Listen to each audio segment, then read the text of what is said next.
Hello guys, स्वागत है आप सबका। तो आज हम बात करेंगे अदानी ग्रीन एनर्जी की पूरे हफ्ते की। इस हफ्ते की बात करेंगे 1060 के आसपास का प्राइस। कुछ ब्रोकरेज ने इसके ऊपर जो है टारगेट कितने दिए हैं, दो ब्रोकरेज इसके ऊपर चर्चा करेंगे। लाइक शेयर और सब्सक्राइब ज़रूर करें। और यहाँ पर अगर देखें, पहले तो हम देख लेते हैं न्यूज़ क्या है, किस ब्रोकरेज ने टारगेट दिया है कितना, वो भी देख लेते हैं। उसके बाद चार्ट और ऑप्शन चेन भी देखेंगे। तो यहाँ पर अगर देखें तो 40% तक के उछाल की संभावना जताई जा रही है। अभी इसका प्राइस 1060 के आसपास है। 52 वीक हाई 1731 रुपये के आसपास था।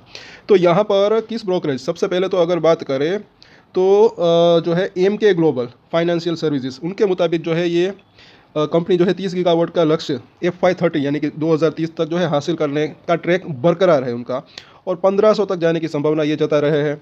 और दूसरे ब्रोकरेज की अगर बात करें तो वो जो है असित सी मेहता इन्वेस्टमेंट, उन्होंने भी जो है यहाँ पर एक अच्छा खासा अगर बात करें 1388 के आसपास का टारगेट जो है रखा है, वहाँ तक जाने की संभावना रह सकती है। हालांकि टारगेट जो है टाइम टू टाइम अगर बात करें तो उसके अंदर चेंजेस भी होते रहते जो है हो सकते हैं। मतलब कि ऊपर के टारगेट भी हो सकते हैं, अगर यहाँ तक का टारगेट आया तब की बात है, ऊपर नीचे हो सकते हैं मतलब।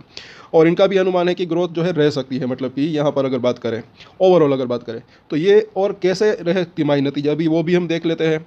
तो यहाँ पर अगर आप देखें तो प्रॉफिट जो है वो बड़ा, रेवेन्यू जो है वो थोड़ा सा अगर कुल आई अगर बात करें टोटल रेवेन्यू, तो उसके अंदर जो है थोड़ा सा ये घटा है। अभी रेवेन्यू भी इसका देख लेते हैं, ये टोटल रेवेन्यू है।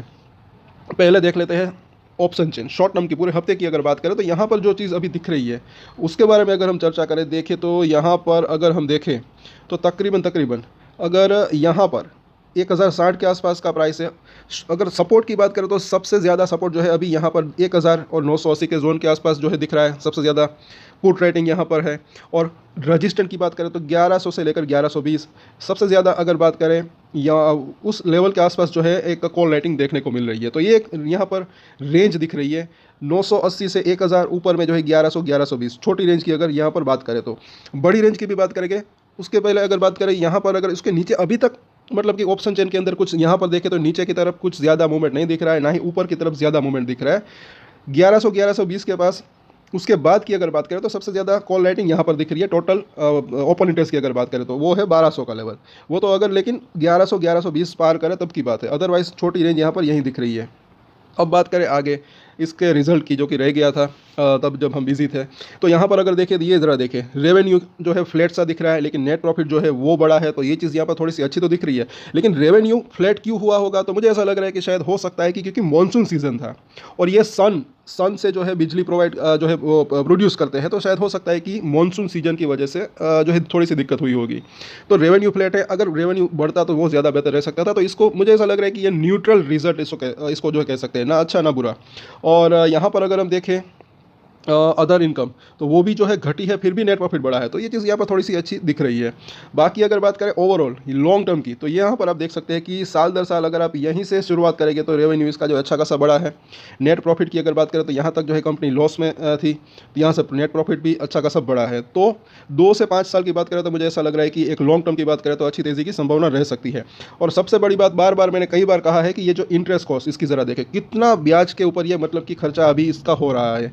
5,500 करोड़ के आसपास 2025 में रहा।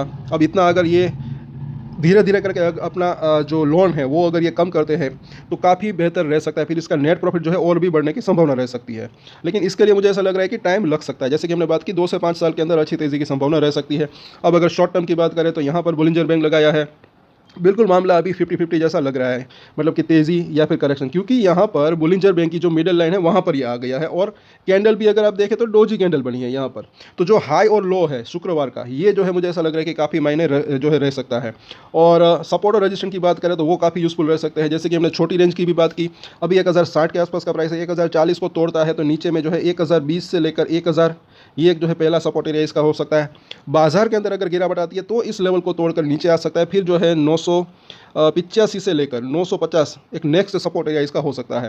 रजिस्ट्रेशन की बात करें तो ये 1075 को अच्छे वॉल्यूम के साथ तोड़ता है, तो वापस से ये मुझे ऐसा लग रहा है कि 1100 से लेकर 1120 ये पहला इसका वहाँ तक जाने की संभावना रह सकती है। अगर ये लेवल टूटता है तो फिर जो है वापस से 1150 से लेकर 1160 और उसके बाद वापस से 1200 तक जाने की संभावना रह सकती है। क्योंकि डोजी कैंडल बनी है तो यहाँ पर अगर आप देखें तो ये इसको कन्फ्यूज कैंडल भी कह सकते हैं। तो हाई और लो काफ़ी मायने रखते हैं ऐसा मुझे लग रहा है। वैसे मुझे ऐसा लग रहा है कि थोड़ा बहुत बाउंस बैक की संभावना कल के दिन रह सकती है, लेकिन यह हाई क्रॉस होता है या नहीं वो देखना बनता है। यहाँ पर 1070 के आसपास तो जाने की संभावना रह सकती है। तो 1075 को क्रॉस कर देता है तो ये 1100 तक जाने की संभावना 1-2 दिन में रह सकती है, ऐसा लग रहा है कहीं ना कहीं। तो कल वापस से इसके ऊपर चर्चा करेंगे। तब तक के लिए अगर वीडियो अच्छा लगा तो लाइक शेयर एंड सब्सक्राइब करें। और एक स्टैंडर्ड डिस्क्लेमर जो कि मैं हमेशा देता हूँ, आप कोई भी ट्रेड ले उससे पहले अपनी रिसर्च करें, अपना फाइनेंशियल एडवाइजर की सलाह ले, उसके बाद ही कोई डिसीजन ले। और डिसीजन ले तो उसकी जिम्मेदारी मैच्योरिटी के साथ खुद ही ले। ये वीडियो मैंने एजुकेशन पर्पस के लिए बनाई, मेरी तरफ से कोई भी बाय या सेल की रिकमेंडेशन नहीं है। Thank you.